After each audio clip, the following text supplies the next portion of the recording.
Well, the third day, I'm close to winning, and I've been close to winning before in a bass event and failed. Last year at Smith Lake, I ain't no way to describe it, guys. Hell, I choked. I mean, I choked like Arkansas playing Ohio State. I couldn't have got out of my own self way. I lost them. I hit the depth finder with a 3-pounder. I threw a 3-pounder out that side of the boat.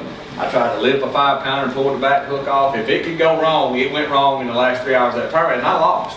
So after 10 or 12 years of battling this statement that Tim Tucker died, one I thought was one of the greatest riders Bassmasters ever had. He was killed in a car wreck here in Florida. He wrote it, "Will Swindle win a bass event?" And I went Angler of the Year, and I'm thinking it can't be that hard to win an event, but it never would happen.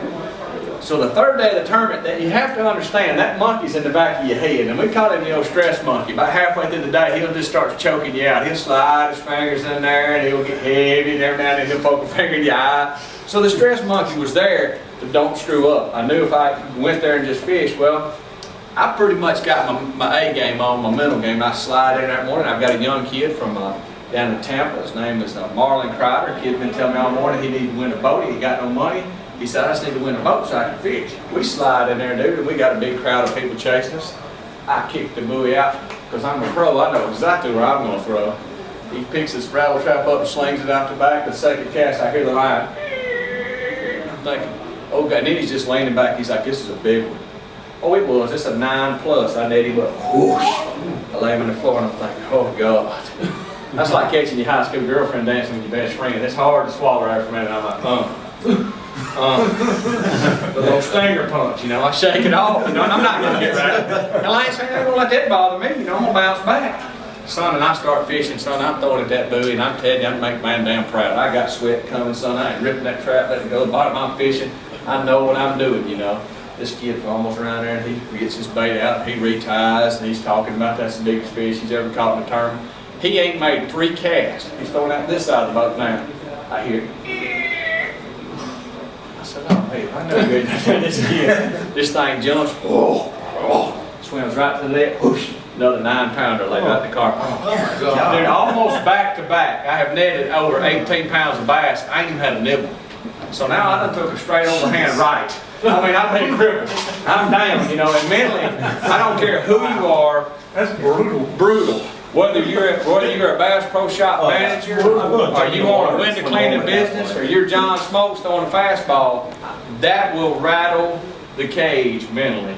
And I can remember, I was thinking to myself, I cannot let this slip away like this. This cannot happen.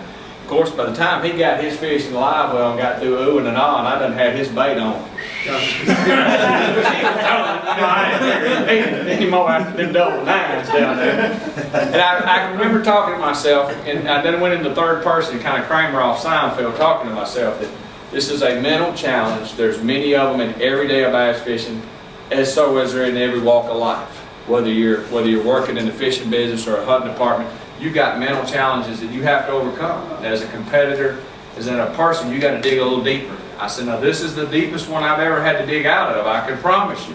I mean, I couldn't even see daylight. But I thought to myself, if you will just settle down and fish your strength, do what you know to do, and you overcome this, winning any tournament you want to win is a small step. Because there's not any angler alive that can say, hey, I've been leading a tournament and got back-to-back 9-pounders caught on me and overcome it. So then it became a personal goal of mine just to say I overcome double 9s.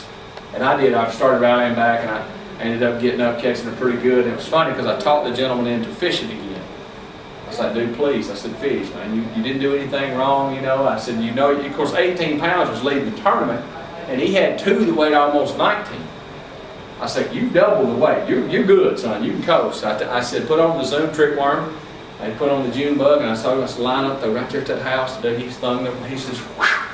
And he's holding a rod, and he's just talking to me because he's just in shock, He's like, did you believe that just happened? And he's holding his rod, and he goes, dude, you're not going to believe this, but a fish has got that. I mean, he caught a 3+ on the next cast. He's got 21 3/4. And they ain't even got the backlash this throw divers reel. The dude ain't even got the farther fish. And it's one of them deals where mentally you just have to keep grinding and know that that's the part of bass fishing that most people melt down from. And when people ask me, when I'm like in Nashville yesterday, Gerald, what do you think the difference is in a guy that fishes competitively for a living in the top of the arena that can rise to the occasion and do all this. What's the difference between that and a guy that just goes every weekend? And I simply can say it's the obstacle of the being able to overcome stuff mentally. You know, you got to wonder what goes through Peyton Manning's mind when he throws an interception.